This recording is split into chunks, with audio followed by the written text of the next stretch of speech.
Someone I admire and someone I've had the pleasure to bump into and walk around the Blaze offices next to him on more than one occasions is here to talk to us. His name is Dinesh D'Souza.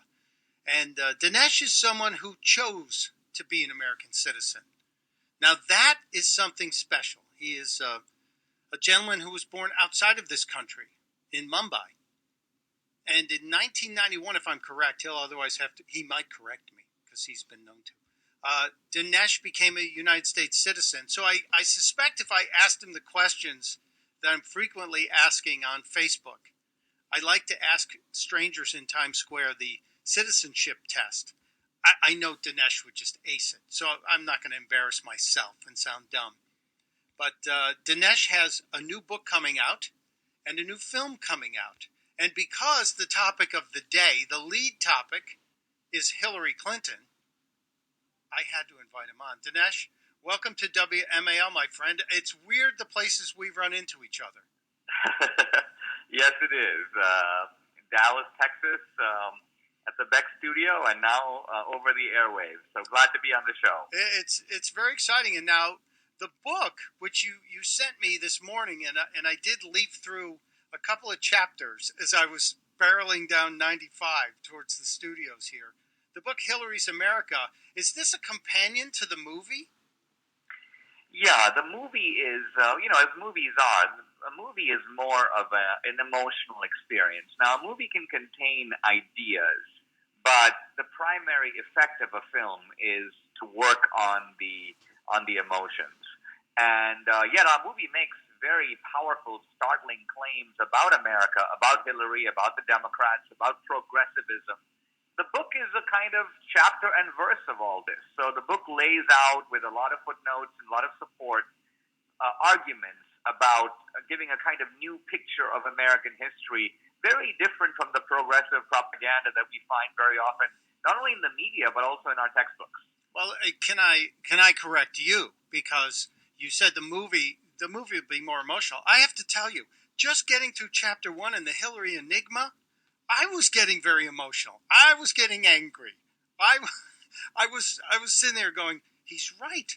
And when you add up all the things that were done, even in the early years, and all the things that I go back to Travelgate, and I go back to Arkansas, I go back to the failed healthcare program she tried to foist upon us in the early days, and I get very emotional on this. But and the book does all that, but it goes further back. I mean, I go back to Andrew Jackson in the 1830s. Now, Andrew Jackson was the founder of the Democratic Party. Now, here's something very interesting. What would Jackson do? Jackson would basically conduct these wars of attrition with the American Indians. And that's well known about him, and some progressives don't like him because he was sort of the bad guy who took on the Indians. But an unknown side of Andrew Jackson is that Andrew Jackson figured out how to make money in all this, which is that when he was about to appropriate Indian land, he would send in his private surveyors, and they would determine the value of that land. Then he would go find investors so that the moment the land came on sale, he would bid on it himself. And he would get this land at bargain basement prices. So he went, to quote Hillary Clinton, he went essentially from being dead broke to being one of the richest men in the country. Now, why do I say all this? I say all this because it seems to me that the roots of the corruption of the Clinton Foundation can be found in the land-stealing policies of Andrew Jackson 150 years earlier. I don't know if you could say the roots. I think it's the manual. That is the operating manual for the Clinton Foundation. If we look at the chapter titled The Land Stealer, how Andrew Jackson shaped the modern Democratic Party. And this is stuff you don't hear, and you're not going to hear in history classes, I would imagine. Right. There are whole books written by progressive historians going back to the 1940s and continuing to the present. They'll make no mention of any of this. And in fact, the more I began to dig into American political history, I just discovered nugget after nugget. I mean, in the 1930s, for example, unbelievable complicity between fascism and modern progressivism, all going on very much out in the open. But after World War II, when fascism took on the odor of the Holocaust, all the progressive historians got to work and they said, let's bury this. Let's take this fascist label and put it on the Republican Party. And now, of course, they're trying to hang it right around the neck of Donald Trump.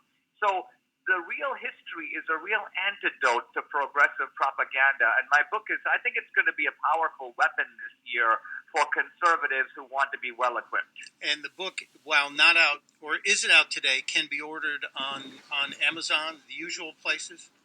Yeah, I mean, you can pre-order the book now on Barnes & Noble or Amazon. The book actually comes out the third week of July, right alongside the movie. The two are coming out together. The movie, called Hillary's America, opens nationwide on July 22nd, which is the weekend in between the two conventions.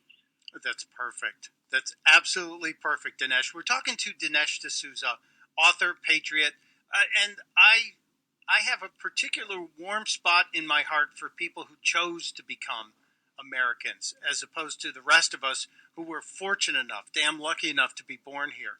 So the fact that you have made this a life's work to help preserve this republic really, really means a lot to people like me.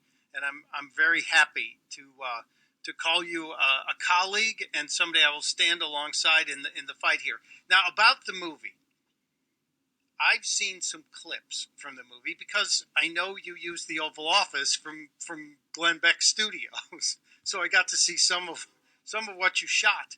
Are there things in the movie you want to share? Because I saw the early Congress that you had there, or was that a Senate that you had set up at a studio in Dallas? And I've seen the Oval Office. Well, I'll just say this. I mean, I've made now two other films. I made the film on Obama in 2012. That film was called 2016. And then I made a movie called America 2 years ago.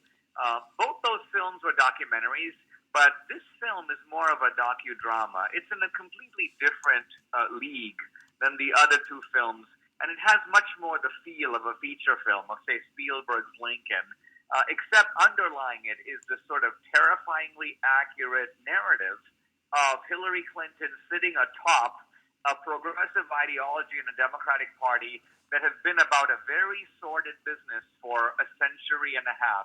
Even most Republicans don't know this. I mean, Reagan, going back to the 80s, would say things like, I didn't leave the Democratic Party left me, which kind of implies the Democrats were really good guys pretty much until the day before yesterday when something went wrong and then they kind of went bad.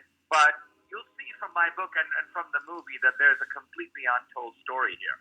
And what people may or may not know, Dinesh's films are not, these are not like low budget films. This is Gerald Molen, a big time guy out of Hollywood, is with you on this as co-executive producer, correct? Yeah, no, we spend, we'll spend $10 million on this film, but it feels like a $50 million film. In other words, that's about what Hollywood spends on a movie. Now, Hollywood spends a lot because they have huge studios and overhead, and they send people to the Cannes Film Festival. We save money on all that stuff and put it all into the movie. So the movie itself feels really big, powerful music, very good story. And the trailer is online on YouTube. I will tweet out a link to it. If you haven't visited Dinesh's YouTube page, you should. Lots of great stuff there. But the trailer for this, you'll see the quality of Hillary's America, the secret history of the Democratic Party. And Dinesh, just a quick question, because I'm running up against a break here. I think I saw something that said if you want to do a private screening for a group, you can do that. Is that still something offered? Well, we're encouraging people, and you can see this on the movie website, which is Hillary'sAmericaTheMovie.com, ways for people to do buyouts or go in groups to see the movie. See, the fate of a movie depends decisively on the opening weekend. Right. We're going to open wide in 1,500 or 1,600 theaters, and if we do well, we'll be in even more theaters the next week. So we're encouraging people to go early and see it opening weekend. Fantastic. On the heels of the Republican convention and leading into the Democrat convention, or did I flip those? Right. The Republican convention comes first. Okay. And so at the end of the Republican convention, we open that Friday, and we will be showing all the way through the Democratic convention and, of course, in the weeks ahead. The movie's called Hillary's America. The book is called Hillary's America. It's Dinesh D'Souza. Thank you, my friend, for jumping in and doing this, and thank you for sending me the advance copy. I've now got something to read the rest of the weekend. My pleasure. Take care.